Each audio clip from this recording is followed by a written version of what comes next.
Welcome to the NXT Podcast, your home for weekly NXT reviews and insight. The beautiful part of NXT is that when one dream ends, another dream begins. Find all of your NXT news, recaps, and analysis right here.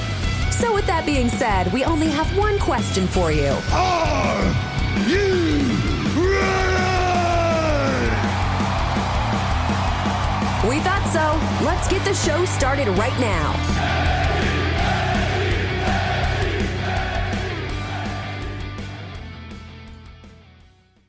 Ladies and gentlemen, welcome back to the NXT podcast. I am your host again this week, Zachary Smith. I am beyond excited to be joining you again this week. Now, this week, Christmas has come early because we have basically a two-match show. That's all we have here. But those two matches are both takeover quality. They were takeover matches, presumably, that obviously got moved because of the circumstances. We have our number one contenders match for the NXT Women's title, and we have Ciampa and Gargano to go over here today. As you know, I usually don't go through the matches move by move because I want you to experience them the way that I did. But we're going to go through the setups and what happened in the matches, go over some highlights, get you ready with a primer for what happened, so when you do watch it, you can see everything that went into making this a fantastic episode of NXT. When I started this podcast, or started as the new host, the last show was, the first show was just a setup show. Wasn't a lot going on. They were still figuring things out. And now we're back in full swing as much as we can be, given the circumstances. So I'm very excited. I hope you are too. As far as wrestling news goes, there's not a lot, except we obviously just got finished with WrestleMania. And as you know, if you've been listening, I was optimistic about it. I thought they have an interesting set of circumstances in front of them, but I saw it as an opportunity for the WWE to do something interesting with their production. And I was lucky enough to join Matt and Mary on a review for night 2 of WrestleMania. I believe it was the longest podcast that we've done here on the network of the WWE podcast on any show. So that was a lot of fun. I would recommend you go and listen to that. We go over all the matches from night 2, including Mary and I just embarrassing Matt about the Firefly Funhouse match. So if you're into that kind of thing, you should definitely listen, if for nothing else, for that. Conspiracy Mary makes, I think, 3 appearances, and as I say multiple times on that episode, Conspiracy Mary is my favorite Mary. So go on and listen to that if you haven't already.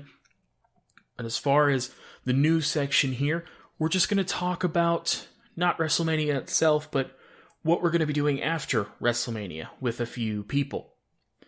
Now, as far as night 2 went, obviously we had Edge make his return after 9 years. And if you haven't listened, there's a WWE 24 documentary on the network about Edge. I would definitely recommend watching that. You get to see his whole comeback. You get to see him and Beth Phoenix working in a ring that he has in his house. It's fantastic. It's one of, if not the best one they've ever done. I would go and listen to that. As far as Edge going forward, obviously we all know he signed the contract, and we believe it's for limited dates, obviously. You're going to ease yourself back into this.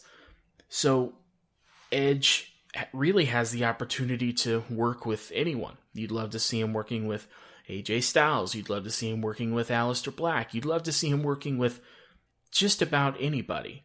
And hopefully, the next couple times we see him, we can get him in a match that's in front of a live crowd, because that was the thing about his match with Randy Orton. While it was good, it was longer than we thought it needed to be, and it was obviously hurt by not having a crowd, because you know if there had been a crowd, that reaction would have been incredible for him. So I just hope whatever he is doing, he has the chance to do what he does in front of a live crowd, because you know that's part of the reason he came back, is to be able to get that reaction and perform for fans live.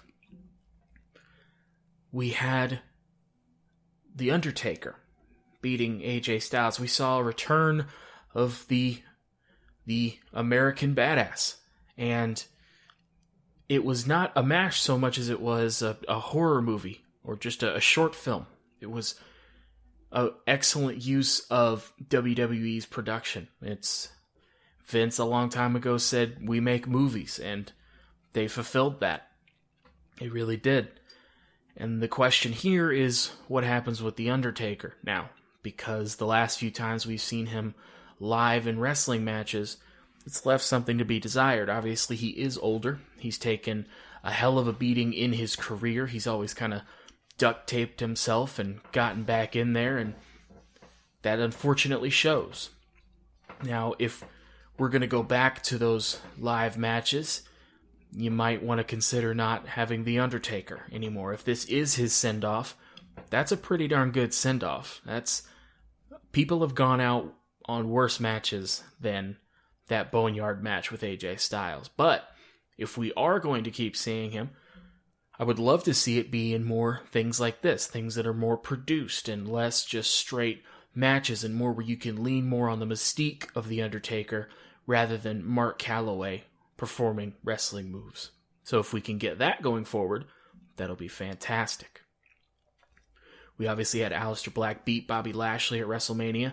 I said on the WrestleMania Part 2 review with Matt and Mary that since Bobby Lashley's first run, I was an irrational, huge fan of Bobby Lashley. I pinpointed it to the moment where he has Umaga on the outside of a steel cage and he jumps at the side of the cage and knocks the whole thing down on top of him. And at that moment, I was hooked. Obviously, he went to TNA. He got a lot better. He came back to WWE. Everybody thought maybe something with Roman Reigns, maybe something with Brock Lesnar. Instead, he ran a boot camp gauntlet with Sami Zayn. He got married to Lana in one of the most boring stories that I've ever had the misfortune of sitting through as a WWE fan. And then this match with Aleister Black at WrestleMania, which was very good. So hopefully, going forward, we can actually use Bobby Lashley in a more serious capacity. People have said that no matter how much of a comical character or a character that's not taken seriously is, in a month you can get them to the level you want them to be at. So if we were to invest in Bobby Lashley for, let's say, a Brock Lesnar match, since he isn't busy, you could easily do that. You can have Bobby Lashley destroy people and have him as a bigger star going forward. That way you can actually utilize him for something like that instead of one-off feuds or stupid storylines. Aleister Black has all of the talent in the world. He has a different style, a different look, a different gimmick. He's incredibly exciting to watch. It seems like people in the back are high on Aleister Black. Now he just needs the chance to do it. We've kind of been holding him off. He's been sitting in a dark room by himself waiting for challengers. I think it's time to end that. I think it's time for him to take the offensive, and I think it is time for Aleister to go ahead and move up in the ranks. So hopefully we can see going forward more for Aleister Black, more matches. He had, 28 minutes in a match with Apollo Crews on the Raw after WrestleMania. And while that's not a high-profile match, it was an excellent match, and it got time, and that's usually a good sign. And then last, we have Charlotte Flair. This was a match that I was not looking forward to covering on the WrestleMania Night 2 review because Rhea Ripley defended her NXT championship against Charlotte Flair. Now, to preface this, they had an excellent match. Going in, it was one of my favorite matches of the night. It was one of my favorite matches in all of WrestleMania that night. And that's all well and good, but then Charlotte Flair won. And Charlotte Flair did not need to win. Let me explain why. The reasons that I have heard for Charlotte Flair winning amongst fans, I've heard a couple. I've heard that they wanted to have a big star on NXT to help the ratings. That doesn't work because Charlotte Flair has made appearances on NXT since she announced she's going to take the title from Rhea Ripley. She's had a match. She's had a match against Bianca Belair. There's been no significant ratings increase to speak of with Charlotte Flair on the show. I've also heard that with Charlotte Flair as the champion, she'll have the opportunity to work with the talent on the NXT roster and put them over. I don't think that works either, because the only person that I can immediately think of that got over while in a situation with Charlotte was Becky Lynch, and that was after she turned and after we saw her catch fire like nobody in the industry. For the most part, Charlotte Flair works with somebody like, let's say, an Asuka. She beats them. She kind of takes away the heat that they had, and then she moves on, and she wins the championship. That's what she does. She's Ric Flair's daughter, in case you weren't reminded of that once every minute and a half when she's out there. If she's going to work with the talent there and work to put them over, and this isn't a long-term title run, that's one thing. But if she's just going to do what Charlotte Flair does through no fault of her own, which is just run through the division and leave it worse than when she was there, like has happened, where you have a situation where she's beaten Bayley, she's beaten Becky, she's beaten Sasha, and aside from Becky, nobody's really benefited from it, then I think you're actually going to be hurting the NXT brand, not helping it. So all we can hope for there is that she's not going to hold the title for a year. Since Survivor Series, Rhea Ripley has been given chances to shine and has been built up, and she's done a good job of it. Has that been perfect? Not at all. Would a win against Charlotte Flair have gone a long way? Yes. A lot of people are proponents of you can get over by association or by having a great match with somebody. That's true to a degree, but at the end of the day, people do still remember that you lost. And so hopefully, Rhea Ripley can move forward from this when, again, she shouldn't have lost the title in the first place. I've had time to think about it. I thought it on the WrestleMania Part 2 review show, and I've come to just a stronger conclusion that that finish doesn't make any sense to me and isn't going to help anybody but Charlotte, because they like to have a title around Charlotte, because I want to remind you, she's Ric Flair's daughter. But, on to happier topics. We are reviewing NXT today. And NXT is coming from Full Sail Arena. It is empty, obviously. We're starting with some of the backstory of Ciampa and Gargano, as that's going to be our main event tonight.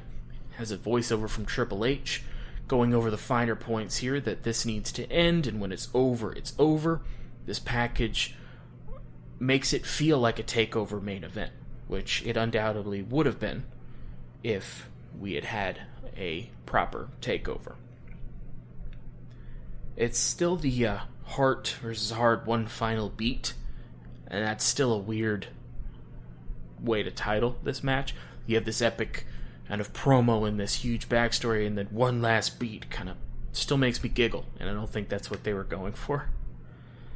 So we start actually immediately with a shot of the briefcase holding a contract, and the winner will get a number one contendership for the NXT Women's title.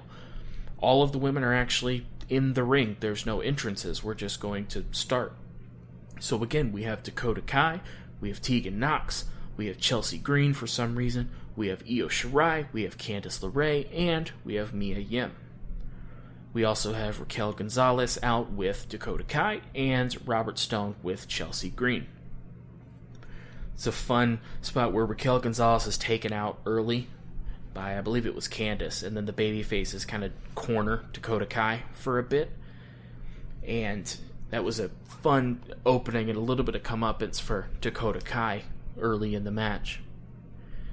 It started to occur to me that Chelsea Green's role in this match was the annoying heel that would pop up in the match trying to take advantage of situations, and at a certain point her leg gets hurt and she's yelling, and because there's no fans you can hear it very loudly. And I understand the point of this is that I'm supposed to dislike Chelsea Green, but she doesn't annoy me. I just don't care about her, and I know she's not winning this match, so it's really just taking up time. It's not having a heel effect on me, it's having a change the channel effect on me. So we're going through the match. Raquel Gonzalez gets in the ring and she starts laying out wrestlers, She gets Dakota Kai from the outside, puts Dakota on her shoulders, and starts climbing the ladder. That was impressive, to put another human on your shoulders and then climb a ladder. I wouldn't be able to climb a ladder swiftly just myself, much less with a person on me. Before Mia Yim takes them both down, we move on with the match. The one funny thing that I saw from Robert Stone and Chelsea Green is that Chelsea Green is selling her leg on the outside, and Robert Stone is holding a folder because he's a very important executive or something. I don't know, he's something. He has a folder. And he is fanning her leg with the folder as if that's going to help. That was funny. I'm going to give it to him. That was funny. So we're still dealing with Raquel, and Mia Yim is standing on the apron while Raquel is on the ring post as if she were going to do a dive, and Mia Yim has her set up for a powerbomb, and she won't go over until Tegan Nox, Lady Kane herself, also gets on the post and goozles Raquel and forces her forward with a kind of choke slam, and Mia Yim powerbombs her to the outside through a table. Raquel's done for the match. That was a great spot. I'm sure it didn't feel good, but that was a great job by all of them. We have a spot where Robert Stone starts climbing the ladder, and he gets to the top, and he reaches over the ladder to start pulling Chelsea Green up by her arms to help her get up to the top, and it takes too long, and they get interrupted. And it occurs to me, Robert Stone got up there, why didn't you just grab the briefcase, and then you can hand it to her? You don't have to pull her up, whatever. He doesn't. He tries to pull her up. Doesn't work. We end up with Io Shirai and Candice on the ladder. There's another ladder set up horizontally in the corner, and Io knocks Candice off. She falls back first onto the ladder. That's going to be important later. And Io Shirai wins. So Io Shirai is now the number one contender for the NXT Women's title. So at some point here, we're going to have Io Shirai versus Charlotte Flair. So that should be a very good match. You know what else would be a good match, though, is Io Shirai versus Rhea Ripley. I'm going to let it go now, but I really just wanted to drive the point home. It should still be Rhea Ripley. But I hear you. I'm going to let it go. So after we get a shot of Io Shirai holding up the briefcase, we have another Killer Cross promo video. It's still very ominous. You have a couple shots of his face. It says TikTok in the back. So we're clearly heading to something with him. We still don't know what, although later in the night we're going to get a clearer picture of that. We'll go over that when we get to it. We have another Adam Cole promo. He's still in Florida. It looks like, I don't know if it's at his home or where, but he says, he's talking about the Velveteen Dream. He says the Dream was lucky to beat Bobby Fish, one of the toughest competitors in NXT. He says the Dream doesn't deserve a title shot. He says if he keeps pushing, I might wake up and I feel like shattering your spotlight. So I'm unclear as to what we're doing next with this. It seems as though Adam Cole is not willing to give him a title shot yet, but we also didn't set up another match. I assumed we would get Velveteen Dream versus Kyle O'Reilly next. I don't know if we're still going to have to go through all the members of the Undisputed Era or if we're going to skip to the title shot. I'm not sure, but we'll see, I suppose. It seems like Adam Cole hasn't made an appearance on NXT in quite some time, so maybe we're heading for something next week, as obviously this show was loaded and the main event gets a lot of time. And I was actually surprised. I didn't realize it was only going to be 2 matches this whole time. And I was surprised because we see Johnny and Candice, Johnny's driving, pulling up in a car to the location that Triple H gave Johnny and Ciampa. And they both get out, and Candice is clearly angry at her husband, and she gets out of the car and hands him something in looks like a paper bag before she kind of rolls her eyes, gets in the driver's seat, and drives away. So she's clearly not happy with her husband at the moment. We cut inside, and it's interesting. It looks like a warehouse with a ring set up, and you have these, it looks like spotlights or floodlights lighting up, so you really just see like a kind of a gray bright light in the background, and then or rather in the front, and then a black background. So it definitely looks a lot different. This whole thing is shot a bit like a movie, and it's very creative. It fits NXT really well, and it fits the end of this feud very well, and you'll see as it goes through, it serves the match very well. I have 2 complaints about this match. We're just going to get them out of the way because everything else is fantastic. One is going to be at the end, and the other one is that the camera work is really good in this match, and it's innovative. They have a lot of different shots. Again, it's shot more like a movie than a wrestling match, which I think is very good. The problem is the WWE, or rather Kevin Dunn specifically, likes to do this thing where when a wrestler hits another wrestler upon impact, they will either zoom in or cut to a different camera shot. I think they do it to denote impact on a hit, but what it does is it makes the match look choppy, and it gets annoying when quite literally every punch or kick just has a camera switch on impact. It was just taking me out of it because it's something that once you see it, you can't unsee it with WWE, and it starts to get annoying. And this is a very punch-heavy match. It's a grudge match. It's a fight. It should be. But unfortunately, they felt the need to do this for 30-plus minutes. And so Triple H sets a steel chair down. He says, when this needs to end here, I don't care what you do to each other, but it needs to end here. And Triple H says, when I leave, this match starts. The referee is here only to announce when the match is over, nothing else. And this is the point where it already looked like a movie. We haven't done anything yet. And they both enter the ring, and Ciampa kicks the chair over to the side.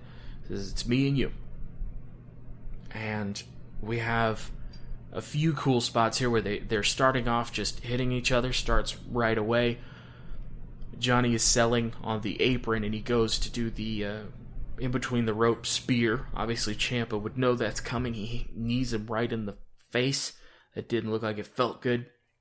These two know each other very well. There's a few spots in this match that kind of emphasize that, and it's a very interesting kind of blow off for the feud, because you have two people who have now wrestled each other several times. They've been a tag team. They've been friends forever. They've been best friends. They know each other very well, and they both use that to their advantage. Johnny kind of rams Ciampa's knee a couple times into the ring post. He yells out, "How's that ACL, huh? How many surgeries is it now?" He throws Ciampa out of the ring. He says, "Is that the best you got, Daddy? Huh?" And then does Ciampa's slow clap, except a lot slower, to mock him. That was a great little moment. And thus far, it really does feel like a fight. It's a good mix of just punches, as if you were just mad at somebody and fighting in a bar, with wrestling moves, but wrestling moves that look like they're designed to just hurt rather than look flashy. Like they're on the outside, and Ciampa lifts Johnny up for a suplex, but then just kind of throws him face first into the ring post from that suplex, so Johnny just kind of splats to the floor.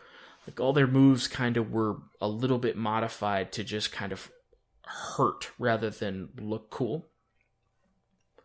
So Johnny hits him close to the arm, says, "How's that labrum, huh?" Hits him in the leg. "How's that ACL, huh?" Then hits him in the neck with the steel chair. Johnny says, "I'm starting to feel a little bit bad, but don't worry, won't last much longer." And at that point, I checked the time, and it will last much longer. They're on the outside, and I didn't realize that there were a couple of bins, for lack of better terminology, that have some weapons in them. And of course, Ciampa finds his camouflage crutch, goes to use it, but that gets reversed on him, and that'll come back later. He finds that camo crutch, and he says, this brings back memories. And this is something I've talked about a little bit before, but not having a crowd does have an advantage in that when you are trash talking, it's a lot easier to hear. You're not having to yell to do it, so you the wrestlers feel like real people, and in this case, they feel like real people who hate each other and are talking smack just about every time they get an advantage, and it comes through crystal clear. So for that purpose, it actually works very well.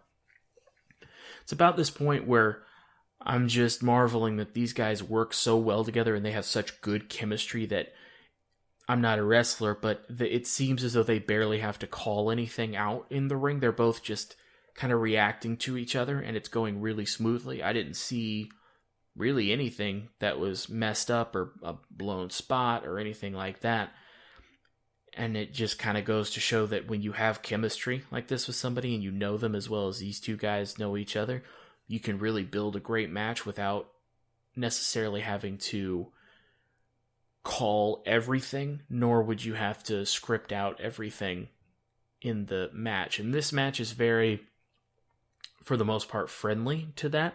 It is a lot of punches and kicks and just kind of raw wrestling moves, but it still had a lot of times when it could have gone south if you had two people that didn't know each other as well, or if the two people for some reason didn't have chemistry together.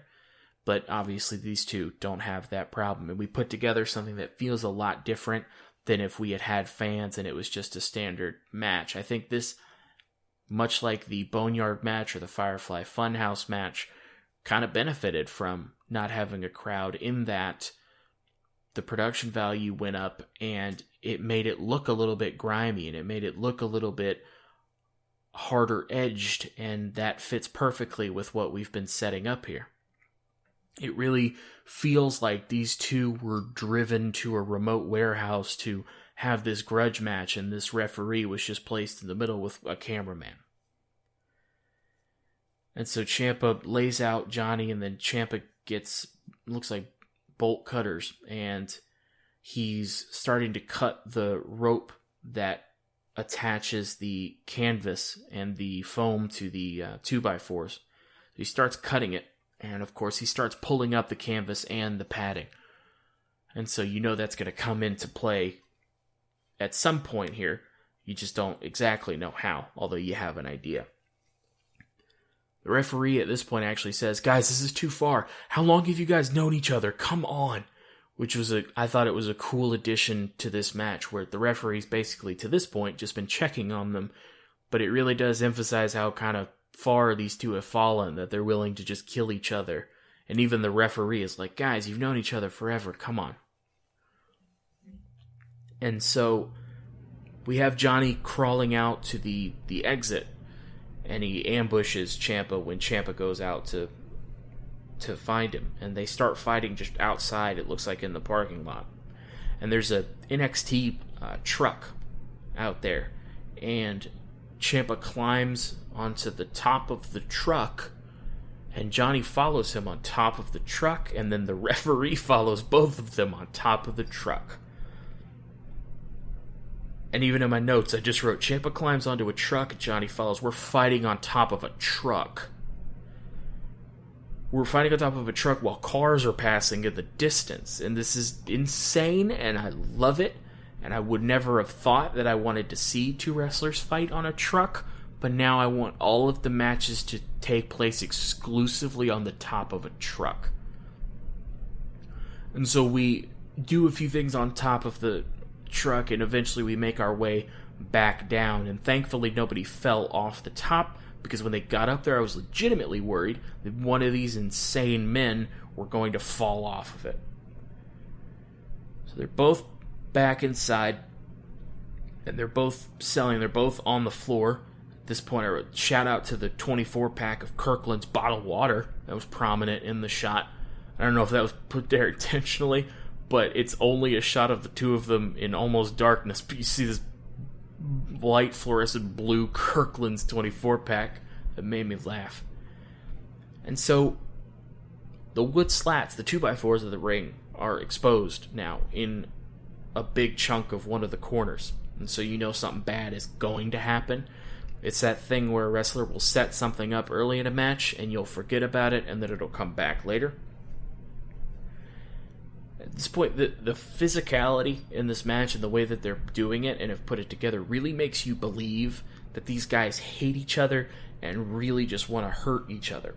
Again, this isn't about anything flashy. This isn't about who can be more over with a crowd. This is about, I want to hurt you in all of the ways that I can think of during this fight. It feels like two guys were just really angry at each other, didn't necessarily come in with a game plan, except I really want to hurt you.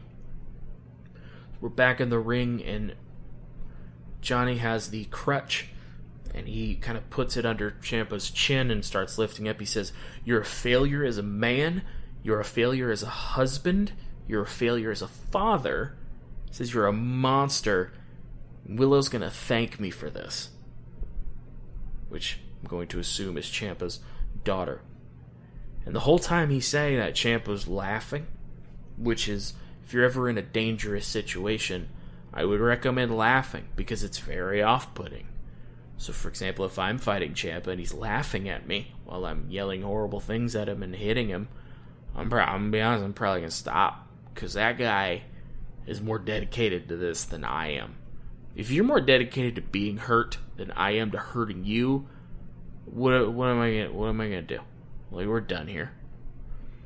And Johnny goes to hit him with the crutch, and Ciampa reverses it and hits him with the knee, and then starts hitting him with the crutch. He ends up breaking the top of the crutch off, hitting Ciampa, and he's swearing at him and saying, say it again. So clearly that got to him. And so Ciampa has him locked in a submission here, almost a camel clutch with the crutch, and the ref is leaning down in Johnny's face and asking him if he wants to give up, but instead of tapping out, Johnny pokes the ref in the eyes, which, to avoid tapping out, which I don't think I've ever seen somebody poke the ref in the eyes before. Obviously, there's no DQ, so you can do it. It just never occurred to me to even try it. And so the ref is kind of bailing out. He's on the apron, and Ciampa goes to hit a knee on Johnny. Johnny moves, and the referee's knocked out. And so Johnny starts getting back in the ring. Ciampa grabs him and hits the in between the ropes DDT on the exposed wood. And he covers Johnny, but of course now there's no ref to count.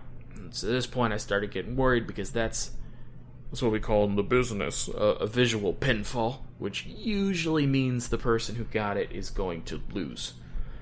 But it was a really cool visual, and it's one of those things where the shot was tight enough that you didn't necessarily remember that the wood was exposed. And I don't care if you're working in tandem or not, there's no way that doesn't suck to take a move on the exposed wood. There's a reason they put padding before they put the canvas on the top.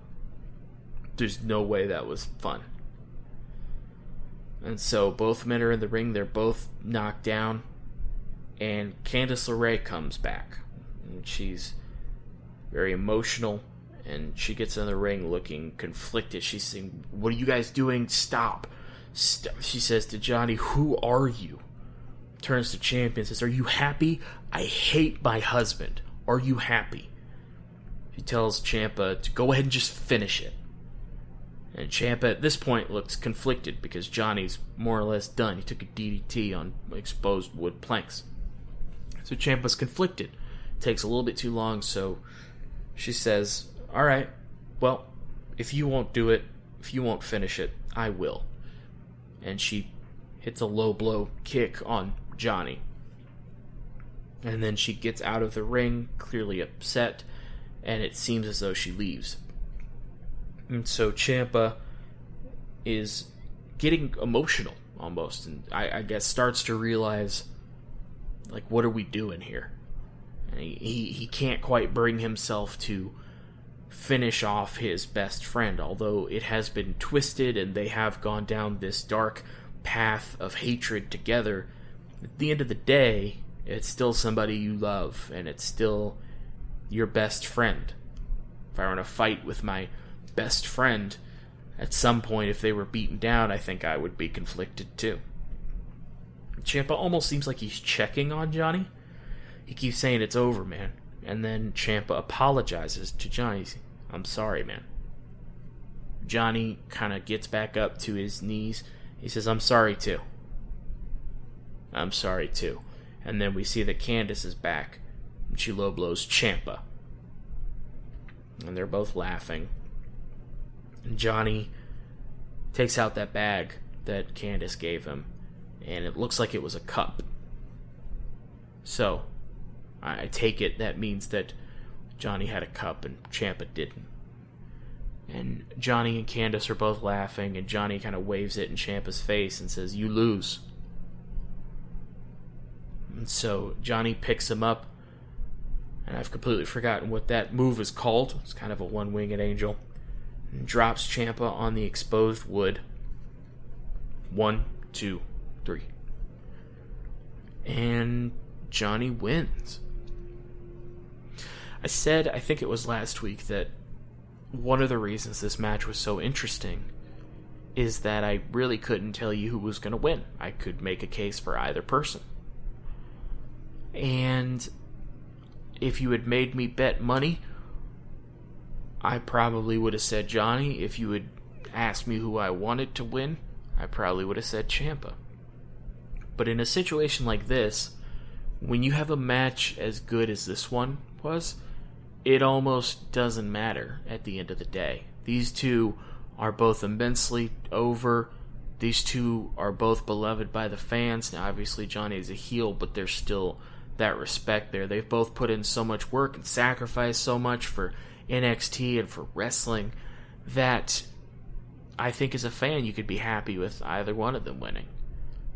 And it's a fairly, I guess, brave choice to have the heel win at the end of the feud. That's not usually how WWE does things. It's usually the babyface coming out victorious at the end. And in this case, he didn't plan on Candice turning.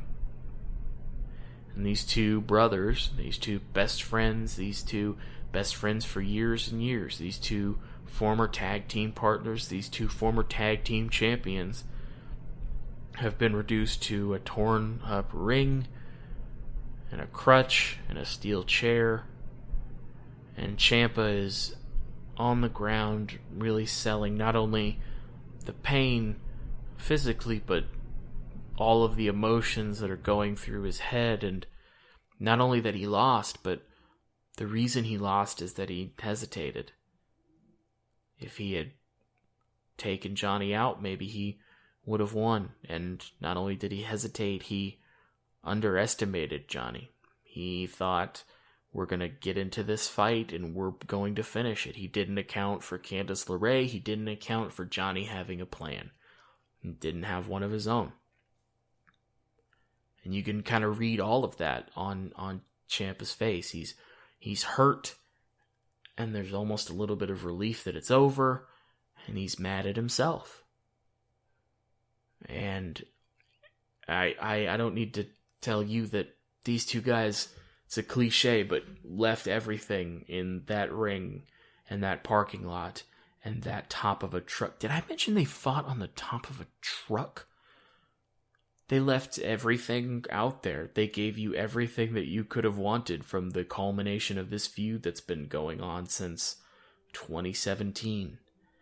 We've had a lot of stops and starts, and it wouldn't have maybe gotten the reaction it would have if it had crescendoed when it was supposed to. But these two put on a clinic in terms of you don't always need to do the flashiest moves. You don't always need to have the crowd going crazy at every move that you do. Sometimes you have two characters that are so good that you can tell a simple story and it can be a beautiful, violent story. And that's exactly what these two did here tonight. They'll obviously never hear this, but fantastic job, guys. I can't thank you enough for sharing this with us and reminding us that wrestling can be art when it's done as well as it was tonight. This leads me to the problem that I had, the second problem. And that's Candice LeRae's involvement in the match. I'm torn, because on one hand, I like that Johnny came into this depending on how you read it, either Johnny or Candice came in with a plan. And that Candice turned on Johnny first and then came back and turned on Ciampa. The couple problems I have are, one, I don't know how I feel about her turning on Johnny first, then turning on Ciampa. I'm just not sure. That could be a good thing, could be a bad thing. The other problem I have is that she just got done with a 6-woman ladder match, at the end of which she fell from almost the top of a ladder to back first on another ladder. And it just seemed like she was fine when she got to the ring. And to a degree, I like that the heel won by being a heel. I think that's a little bit lost sometimes in feuds, that the heel doesn't need to win like a babyface. But it just feels like Candice kind of went through hell in the match earlier, and now she's here. That was my only other problem. And if I only have 2 minor nitpicks about this entire match, that's quite good. It just goes to show the quality of this match. And Johnny and Candice leave, and Johnny's leaning on Candice. They're both laughing, and they leave. And as they're walking out and going to their car, there's a brief shot, maybe a couple seconds, where we see that there's another car in the background. And there's a woman and a man. The man looks fairly normal, the woman looks creepy. And it's just, as the camera's going by, you wouldn't have noticed unless you were either looking very intently or, like me, you had to go back. And that's Killer Kross and Scarlett in that car. And they're both looking at Johnny and Candice. Looks like Scarlett's smiling.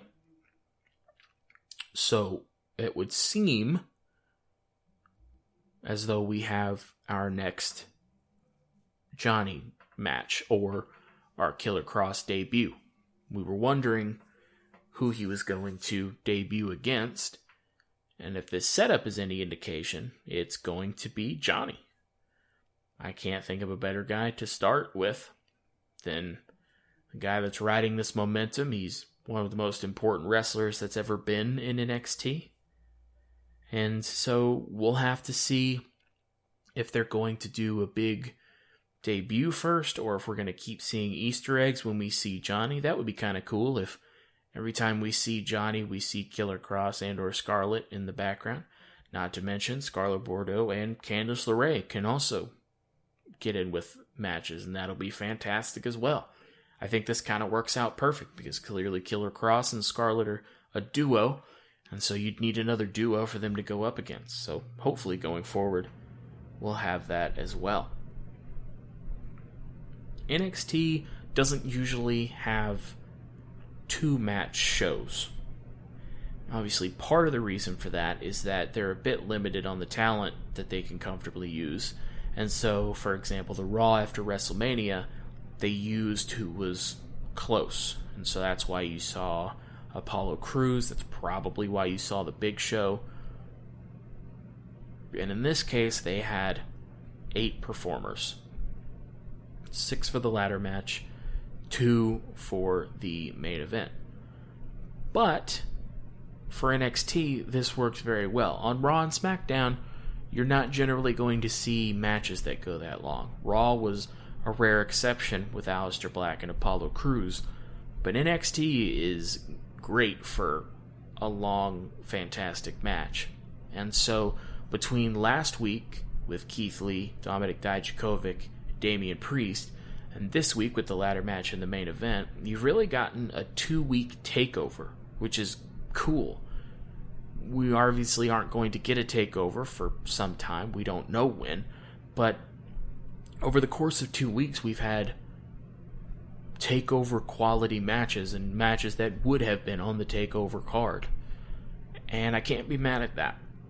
So hopefully next week we'll have a couple more, and we'll have some setups for stories going forward, because it feels like we've kind of blown off a lot of our stories. We have our number one contender for the NXT Women's title that Rhea Ripley should have.